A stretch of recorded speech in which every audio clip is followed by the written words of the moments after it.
গল্পের মোড় এখন বেশ নাটকীয়।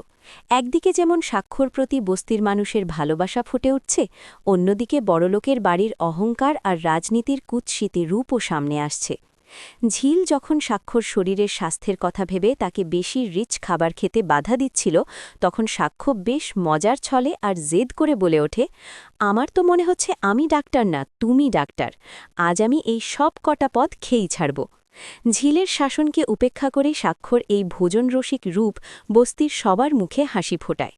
ওদিকে সাক্ষ্য যে ঝিলদের বাড়ির জন্য ফ্রিজ, গ্যাস ওভেন পাঠিয়েছে, তাই নিয়ে রায়পূর্ণা আর শতরূপার সমালোচনায় ফেটে পড়ে।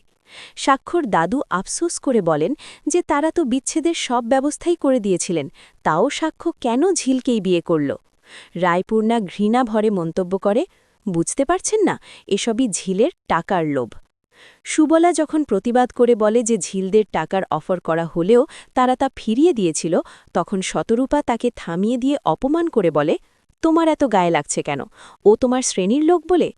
শতরূপার দাবি ঝিলরা আসলে বড় অঙ্কের টাকা হাতানোর জন্যই শুরুতে অল্প টাকা নেয়নি। বিতর্ক আরও বাড়ে যখন রায়পূর্ণা ও চৈতি ঝিলকে নিয়ে কুরুচিকর আলোচনা শুরু করে। রায়পূর্ণা, ঝিল আমাদের মাথায় ওঠে নাচছে, ও চলে গেলেই আমি সবচেয়ে খুশি হব। চৈতি, খোরপোশ নিয়ে যদিও বিদায় হয় তবে তাই হোক, কত টাকা নেবেও। সুবলার কড়া জবাব, বস্তির লোক বলে আপনারা আমাদের যা খুশি বলতে পারেন না, বিপদের সময় কিন্তু এই নিচু তলার মানুষরাই কাজে আসে, আপনাদের বাড়ির লোকেরা তো কোনো কাজই করে না। খাবার খেয়ে তৃপ্ত হয়ে সাক্ষ্য বস্তির সবাইকে কৃতজ্ঞতা জানায়। সে সবার সামনেই ঘোষণা করে, আপনারা আমাকে এত যত্ন করে খাওয়ালেন, আপনাদের সবাইকে একদিন আমার বাড়িতে আসতে হবে, আমার পক্ষ থেকে নিমন্ত্রণ রইল।